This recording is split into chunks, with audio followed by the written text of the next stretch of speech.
It's extremely spooky. This is reminding me of, you guys know about King Tut's curse, right? Yes, with the rope. Everyone knows this time. What? No, I don't know. Oh, he doesn't know. All right, well, so King Tut, King Tutankhamun, Pharaoh Tutankhamun, had his tomb examined, let's say. We don't want to say robbed, but he had his tomb examined by members of Howard Carter's team in 1922. He was a student of Egyptology. Is that how you say that? Egyptology? Yeah, Egyptology. Egyptology. That's the study of plants, right? Yep. Plants and the interaction of plants and bugs. And Egypt. Oh, I didn't know that, really. So, basically, Howard Carter led a large group of people into examine King Tut, as he colloquially became known as, because this story definitely took on legs in America. There were newspaper articles as the quote-unquote effects of the curse were taking place after the exhumation of King Tut and the subsequent diagnostics on the tomb and x-rays and things like that performed on the mummy. Quick aside, though, I actually read this would be interesting. There's some very early references to the concept of the curse of the mummy, right? Like this idea that somehow disturbing the tomb will create, negative consequences for the person who does it. There's no actual hieroglyphic mention of a curse on King Tut's tomb. There are several others that kind of vaguely reference, please don't fuck with this because, something bad might happen. But wasn't there one, it was like death comes on swift wings to those who dare disturb the peace of the king? Yeah, it was death comes on swift wings. That's a badass line. There you go. Point to King Tut. Metal as fuck, King Tut. Metal as fuck, King Tut. They have so there were some attempts to kind of pull in some of the hieroglyphs that were around the tomb to kind of... Let's just call them Egyptian emojis. Can we do that? They're Egyptian emojis. Yes. That's all they are. And we've reverted back. Now we worship cats and we talk in symbols. Everything always comes back again. Trends, ripped jeans, worshiping cats. Jinkos. Keep the bell bottoms. Jinkos are never coming back. Toys R Us. Oh, they'll be back. Toys R Us are never. Kmart. Kmart's totally coming back. Carlos Mencia. No. Never coming back. Never. So the interesting anecdote was basically that some of the earliest mentions of the kind of idea of the mummy's curse were in some literature around the early 1800s. But even earlier than that were two instances of stories discovered by S.J. Wolfe and Jasmine Day, called The Mummy's Soul, which was by an anonymous writer, and After 3,000 Years, which was by Jane Austen in 1868. Really? They both have similar plots in that a female mummy takes magical revenge upon her male desecrator.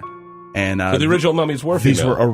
These were the original ideas of the mummy curse, was that they were female mummies that were essentially taking revenge on the English male writers. Well, Jane Austen would be. So I don't know if it's the Jane Austen. It's Jane G. Austen, 1868. Was it their dead mothers and they were like, Mummy, Mum, Mummy. Mum. But this proves this is the one thing that the Tom Cruise movie, The Mummy, got right, is that it was a female mummy. I'm sorry. That was the only Rachel thing. Weisz, too. I am wearing a Misfits shirt right now, and I would be remiss if I didn't say, Mummy, can I go out and kill tonight? Yes. Again, based on what I've read, is that the idea that desecrating a grave was so outside and so essentially forbidden that to even write about it was just like, well, we won't even mention that. Like, it's sort of a... Let's be honest, this is grave robbing. Right. It's still grave robbing. Right. Not the nicest people. But after long enough, everybody forgot who that guy was, and so nobody's like... It's just like a cool cave you found with a bunch of cool shit in it. No, I guess matter. Technically it's kind of grave robbing. It's still grave You're robbing. really breaking into this tomb of somebody. But here's the thing. I mean, when you bury yourself in such a cool place and seal it off, you expect no one's going to check that out? I mean, if you put yourself in just a little, you know what? a little tomb that means nothing, no one's going to go in there. You're basically burying yourself in the coolest mall in town. If a dog buries a bone in a yard and another dog smells it... Second dog gonna eat. Yeah. Well, okay. That doggone hunt. How about a compromise? How about you make yourself like a time capsule? Like, don't open till. There you go. Yeah. And people, they'll respect that. Yeah, I in feel 75 like years, I don't give a fuck, but I mean, just let me decompose. Be cool Study about me. it. It's fine. Basically, after Howard Carter's team opened this tomb in 1922, several of the team members fell either ill or stricken dead with various rather interesting ailments and sort of murder. That'd be the worst way to die, from an interesting ailment. Yeah. They were Did he have cancer? No, it was weird. We'll get into it. You'll definitely think it was weird. He had colon soda. Sounds awful, doesn't it? Sounds horrible. I just made it up. Oh, God! It's even worse. What the fuck is the matter with you? I'm cursed. Okay, so the very first instance of sort of the curse manifesting itself was the day of the tomb actually being opened. Reportedly, Howard Carter sent a messenger to his house to perform some type of errand, and when the messenger arrived, heard some type of human-like cry emerge from the house. And when they went to investigate, found Howard Carter's favorite pet canary in the jaws of a king cobra snake that was coiled inside of its cage. What? Which That's is ominous as fuck. right. Yes. Which is the symbol of the monarchy in Egypt, was this king cobra snake. Was the bird okay? No. Oh, no. Sadly, no. I was wondering that. He was a little underdone, but other than that, he's fine. So this was reported in the New York Times, December 22nd, 1922. So like as it was happening, they were basically like someone was leaking. This kind of feeds into the idea that this was a well-publicized kind of event. As things were happening already, they were like, oh shit, like a cobra ate his canary on the first day they opened it. Just finding that tomb. Pretty big. And then they're like, wait a minute. There's something here. So the first, and from my experience, from my research, most mysterious and strange death came from Lord Carnarvon. Carnarvon.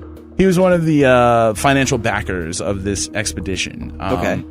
And the story goes that he was bitten by a mosquito, and during his morning shave, cut this mosquito bite open, and it became infected. What? And he got blood poisoning, and he died several weeks later. Damn! Well, I think mosquitoes kill more people per year than any other than animal. any other animal. Yeah. Gross. Crazy. So there's a ton of them. Because the length of time between the actual examination of the King Tut mummy and Lord Carnarvon death, the story is that there is on King Tut's mummy, there is a large healed lesion on his left cheek. In the same spot where Lord Carnarvon had his mosquito bite infection death. Facing the same plagues, or almost the stigmata that kind of fed into the media hysteria of this. Correct. I don't think I've heard of any of this. I think that part's new to me. Yep. I've always wanted to research this, but I've always been like, no, I'll watch another mountain climbing. I'll let Kaz do that. Yeah. Even 20 years ago, you're like, I'm gonna watch this, but Kaz. Someday I'll know a guy and he'll read this shit and he'll tell me about it.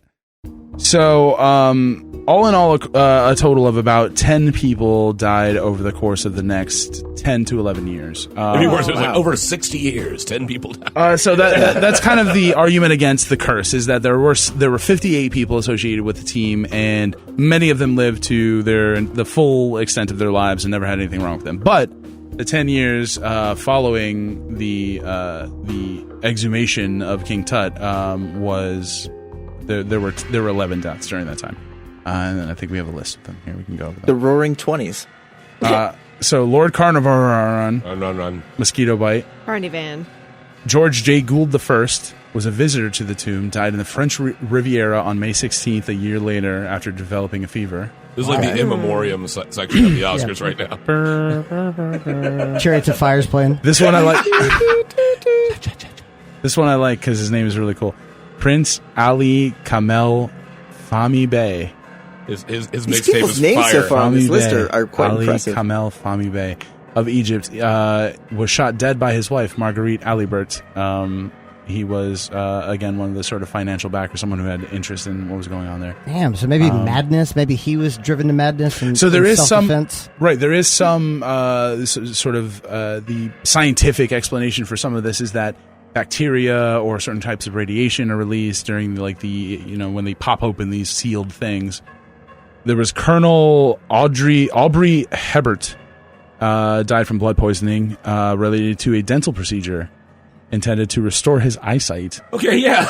Okay, you can't see? Gonna work on them teeth. We just cracked open King Tut's tomb. Like, shit's getting, science is really picking up. Well, aren't these called, eye teeth? Yeah. That's why that comes. Shit, is that a thing? Maybe, yeah. Fangs are your eye teeth? Your incisors? Noted. Sir Archibald Douglas Reed, a radiologist, died 2 years later in January. He was the one who x-rayed Tutankhamun's mummy. He died from a quote-unquote mysterious illness. I didn't delve more into that, but that sounds like probably Wait, that's what my uncle died of. Was he an X-rayologist in the 1920s? Because it was probably radiation poisoning. He was a world traveler. Sir Lee Stack, also a member of the team, assassinated while driving through Cairo. He was the Governor General of the Sudan. So he was important enough to be assassinated. If he has a normal duty, just be killed. Correct. Yes. If you hold an office, if it's there's a certain level of public office that you hold that you then become assassinated. But, it's not comptroller or just dude that works celebrities have been DMV. assassinated. Couldn't it all Just normal people cannot be assassinated. There's no way any of us would be killed, and they'll say, "Oh, if someone kills you, I will say that they assassinated. Thank you. If you hire someone else to murder another person, isn't that just an assassination? Maybe. You've ordered an assassin to murder somebody. Whether or not you get assassinated or killed, you're crazy eccentric, money. Boom. A.C. Mace, a member of Carter's excavation team, died in 1928 from arsenic poisoning. So these are all just random deaths. These are members of the team that then died after. Within 10 These years. are their deaths. Within 10 years, correct. But nobody's died peacefully in their sleep. Right. These are all had Weird. a weird ass illness. They're the Honorable Mervyn Herbert. Mervyn. Oh. Lord Carnarvon's half-brother, died from malarial pneumonia. The Honorable Captain Richard Bethel, Howard Carter's personal secretary, died in the Mayfair Club, the victim of a suspected smothering. What? Again, that's not normal. Hey, just tell me another one. Let's Richard Luttrell Pilkington Bethel, 3rd Baron Westbury, died on February 20th, 1930. Threw himself from a 7th floor apartment window. Again, you guys are good, by the way. Right off the window. This crowd is dissipated. Man Daddy's back in the van. Everything's good. I've been chilling for a little while. Let's push this dolly up into the You guys got this. You guys totally got this. Push it in the back of the van. Did you guys? No. Come on, give us one more. What is the? No. Give us one We are more. we're listening. Finally, very interesting. The leader of the expedition, Howard Carter, who opened the tomb in February 1922, died a decade later, March 2nd, 1939. Use your legs. However, some. What the fuck is this? That's great. Come on. What have we done? Close the doors. It's the vault. Okay. Do you not hear? We just dug it out. We didn't open it.